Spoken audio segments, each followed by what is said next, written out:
जय हिंद दोस्तों। तो आज बात करते हैं जंतर मंतर की। लाठियां चलवा दी मोदी जी ने। पहले तो लोग धर्मेंद्र प्रधान का इस्तीफा मांग रहे थे, अब मोदी जी को गालियां दे रहे हैं। भाई जनता करे तो करे क्या? तुम कुछ करके राजी नहीं हो। तुम सोनम को उठा के ले गए। तुमने नीट के पेपर, एथेनॉल, जो भी इशू चल रहे हैं, राम मंदिर में चंदा चुरवा दिया। तो जनता तो भड़की हुई है ही। जनता तुम्हारे संसद के गेट तक पहुंच गई। कल को तुम भगाई दिए जाओगे 2029 में। तो इतना एरोगेंस किस बात का है? तुम पहले ही बात कर लेते ना, जेपी नड्डा को पहले भेज देते, वहां पे हटवा देते। अब तुमने क्या किया? प्रोटेस्ट को लाठियां भी मरवा दी, एक दो के चोटें भी लग गई, ज्यादा के चोटें लग गई होंगी। और जंतर मंतर खाली करवा लिया। तो जनता मंतर खाली करवाने से क्या होता है? तो पहली बार तो है नहीं जो लोगों ने प्रोटेस्ट किया है। ये पहली बार तो में किसान झुका ही चुके हैं। अब एजुकेशन में आ जाओ। एथेनॉल में तुम कह रहे हो किसान बहुत खुश हैं, किसानों को हमने बहुत बेच दिया। क्या बेच दिया? अब किसान भी नाराज है तुमसे। अभी युवा भी नाराज हो गए। इतने लोग परेशान हैं नीट की परीक्षा लीक होने से, और जो भी पेपर तुम्हारे 200 से ज़्यादा लीक हुए हैं राजस्थान में, एसएससी। इतना मुश्किल हो रखा है क्या? पॉपुलेशन क्या उसका रीज़न है? क्या पॉपुलेशन? इससे बड़ा टेस्ट होता है यूपीएससी, जेई होता है। तुमसे ये छोटे से मोटे पेपर नहीं हो पा रहे। पैसा लेते हो तुम हर पेपर का, फॉर्म का। भर्तियां निकाल नहीं रहे हो। जो भी इश्यूज चल रहे हैं, मतलब जनता तो परेशान है ना। तभी तो इसमें सोनम वांगचुक ने थोड़ी ना कुछ कर दिया। तुम बोलोगे यूएस है, लेफ्ट विंग है, सीआईए कर रहा है, ये कर रहा है, बांग्लादेश में सीआईए ने कर दिया, नेपाल में करवा दिया। तो नेपाल में भी यही था ना भाई, संसद में लोग घुस गए ना, होम मिनिस्टर तक को मारा।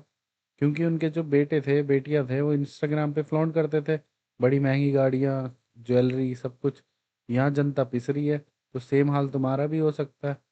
मतलब कि यहाँ पे भी तुम्हारे सब लड़के सेट हो जाएं एथेनॉल बेच बेच के, और यहाँ जनता अपना एवरेज खराब करती रहे। तो मुद्दे पे आते हैं। देखो, लाठियां तो चली हैं, पुलिस ने सुबह से लाठियां भांजी हैं। बहुत लोगों के चोटें भी लगी हैं। लेकिन ये जितना अब अपनी औकात दिखाएंगे, उतना ही ये, मतलब लोग इकट्ठे होंगे। अभी 50,000 हैं, कल को 1 लाख होंगे, 2 लाख होंगे।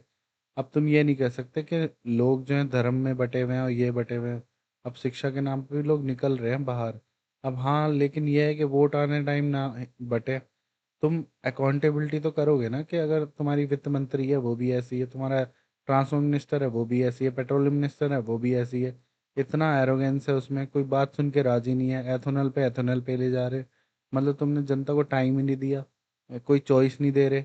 पता नहीं क्या ही कर रहे हो। भाई तुम चॉइस तो दो जनता को कि नहीं, तुम अगर तुम्हें पेट्रोल चाहिए तो पेट्रोल डलवा लो, पूरा प्योर डलवा लो।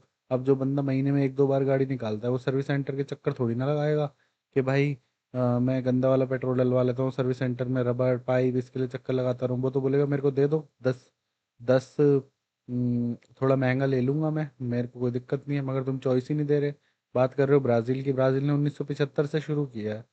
1975 में इन्होंने चालू करी थी अपनी ये पॉलिसी वगैरह, अब जाके उनका थोड़ा स्टेबल हुआ है। तुमने परसों स्टार्ट करी, आज इथेनॉल हो गया, आज ये हो गया, 85, 85, E20, ये सब।